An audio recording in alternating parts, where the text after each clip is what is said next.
in terms of whether or not you think it will actually hold up in court? Yeah, what amazes me, Martha, is that people seem to think this must be about Russiagate. This must be about how they lied to the FISA court and got the authority to do the surveillance and the whole Trump-Russia collusion nonsense.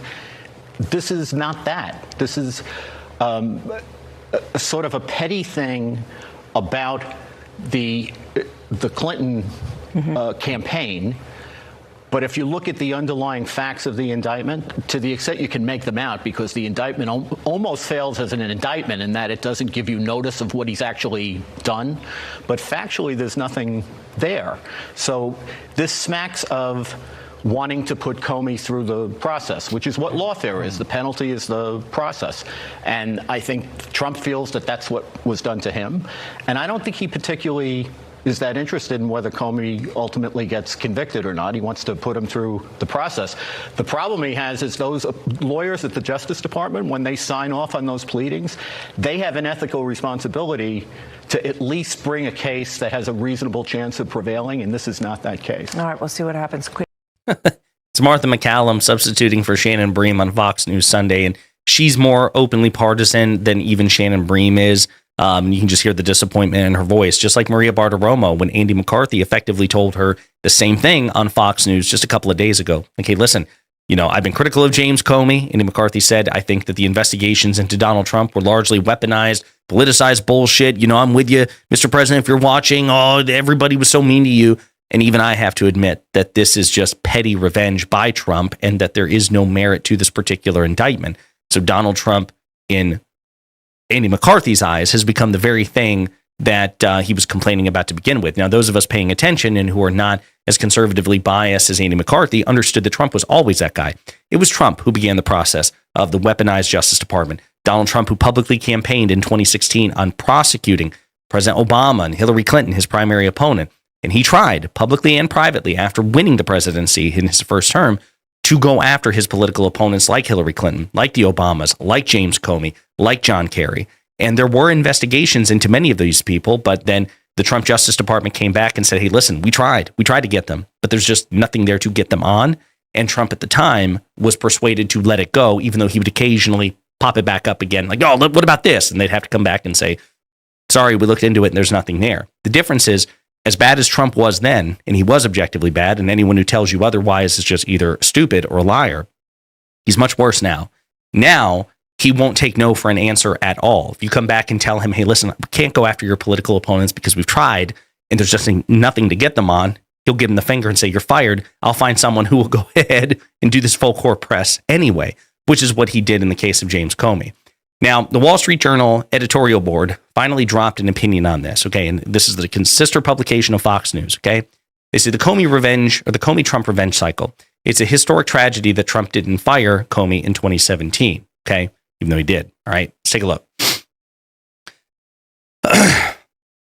On January 13th, 2017, these columns featured a history of then FBI Director James Comey's career and offered some advice to President-elect Trump. Quote, the best service Comey can render to his country now is to resign. Failing that, Jeff Sessions should invite him for a meeting after he is confirmed as Attorney General and ask him to resign. If Comey declines, Trump can and should fire him in the best interests of the nation's most important law enforcement agency. End quote. That didn't happen, but imagine how much grief Trump and the country would have been spared. Trump thought Comey looked like a G-man from Central Casting at 6'7", even as Comey, after their meeting, wrote a memo to himself that he'd eventually use to trigger Robert Mueller's special counsel investigation of Trump. 8 years later, we're still stuck in the Comey-Trump revenge cycle that escalated again Thursday with an indictment of the former FBI director for lying to Congress. None of this has served the country well, but it's important to understand that Comey is as much the antagonist as Trump, and this is the reason I'm reading this. I've said this before, and I'll say this again. I know. I grew up in rural Kentucky. Most of my family members and friends are conservative. And I love my family members and friends, but the truth is, even though we're family members and friends, they don't trust a liberal's perspective on this, okay? And so to the extent that a conservative or a Trump supporter will be influenced at all by anybody is hearing from another right-winger, another conservative, okay? I'm not saying that it's likely to work. I'm saying it's much more likely to work than hearing it from a liberal. Liberals can persuade conservatives. It's just unlikely. You got to get the right time in the right place. If I thought it was impossible, I wouldn't do what I'm trying to do, okay? But I also try to use conservative right-wing sources against Trump Because like, hey, don't take it from me. Take it from your other allies. Take it from Fox News. Take it from the Wall Street Journal. Take it from the National Review. Outlets and publications that you guys have loved for years. This is what they have to say. Maybe that should matter. So the reason I'm reading this is because you can hear it here, right? The Wall Street Journal is so conservatively biased. Even they have a hard time saying Trump is actually the singular bad guy here. They acknowledge he's the bad guy here. They understand it, and they call him out in this article, but they feel the need to pad it, be gentle with it by saying, this is really Comey's fault too. It's both of them. It's both sides, right? So let's take a look. Let's continue. There's no doubt that this is political prosecution with a revenge motive. Right there, right out the gate. There's no doubt this is a political prosecution with a revenge motive. Trump has all but directed Attorney General Pam Bondi to indict Comey and other adversaries. I would even eliminate the all but. That's being too generous. He has publicly directed her to do so. Trump fired a U.S. attorney who declined to indict, replacing him with a former personal attorney with no prosecutorial experience. The statute of limitations on Comey's alleged offense was set to expire next Tuesday. Comey says he's innocent, and the indictment on its face looks weak. So again, they're making all sorts of concessions. Yeah, this is political retribution. Yes, this is revenge. Looks pretty shady and corrupt. It accuses him of lying to the Senate in 2020, saying he didn't know about a leak to the press. The indictment leaves much unclear, but the most popular theory is that it involves a leak by Comey's FBI FBI deputy Andrew McCabe. Perhaps prosecutors have some previously undisclosed evidence showing that Comey was deliberately lying. The former special counsel John Durham, again a conservative appointed by Trump, had access to this testimonial record and declined to indict. So did other prosecutors. Given all this, it's possible the judge could dismiss the case for selective prosecution or insufficient evidence. Proving guilt beyond reasonable doubt to a jury would be a challenge even if the case goes forward. And so often in Trump's presidency, his unbound rhetoric may undermine his own interests. This could end up in legal vindication for Comey.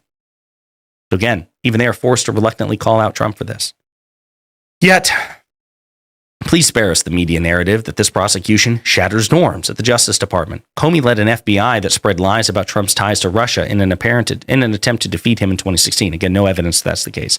A member of his team lied to the FISA court to get a warrant to surveil an advisor to Trump's campaign. Now, that much is true, which is why you should probably have brought a case against that particular thing. And if I remember correctly, there was a prosecution, I want to say under the Durham investigation, about that.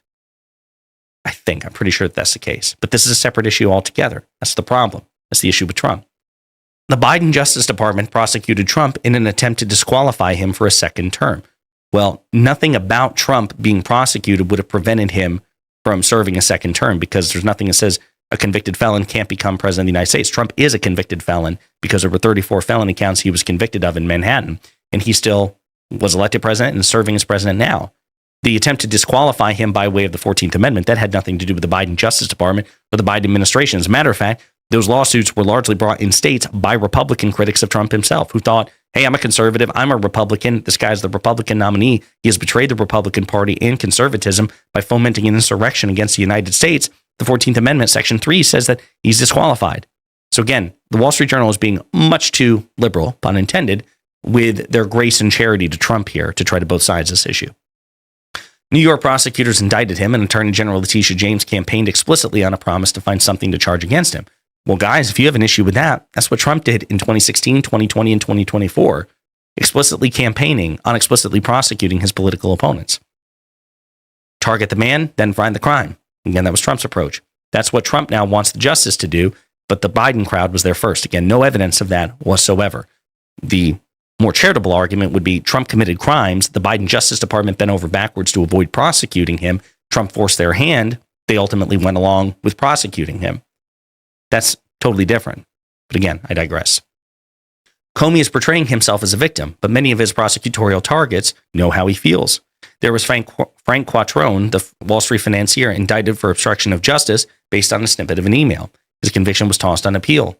There was Scooter Libby, the Dick Cheney aide, unfairly indicted by Comey's pal, Patrick Fitzgerald, for false statements in the Valerie Plame leak case. But again, Patrick Fitzgerald was not Comey. Soon after Comey named Fitzgerald the special counsel, he learned the leak of Plame's identity had come from the State Department Deputy Secretary Richard Armitage, but they still went after White House aides. The Libby case was a political prosecution from start to finish. And don't forget Comey's Captain Ahab pursuit of years of Stephen Hatfill as the supposed anthrax mailer of 2001. Comey went so far as to drain a 1-acre pond to nail Hatfill after Comey ignored contrary theories of the case. Hatfield was later exonerated and won a legal settlement against the feds. Comey's great flaw as a prosecutor was his righteous streak. Time and time again, it led him to awful judgments that hurt individuals in the country. In the greatest irony, his October intervention in the 2016 election to reopen the classified documents case against Hillary Clinton helped Trump win that close election. He has that on his conscience, not that he seems to have given it much self-reflection. And by the way, that's a reason why many liberals don't like James Comey. I don't like James Comey. I just think it's absolutely absurd and corrupt and authoritarian to go after James Comey in an act of political retribution, which is what this is here. And even they conclude that, as much as they try to both sides it, they say none of this justifies this week's indictment of Comey, but it does go some way to explain why Trump has become a reverse Ahab against his enemies. This is how they end it. A better president would have considered re-election the best revenge, but that isn't Donald Trump. So you have Rupert Murdoch's Wall Street Journal and Rupert Murdoch's Fox News humiliating Donald Trump in real time, even as they're naturally inclined to grade him on a curve. They're naturally inclined to sympathize and empathize with him. But Trump is so objectively wrong here that even they have to call this bullshit out, which is saying something. In the meantime, let me know what you think in the comments.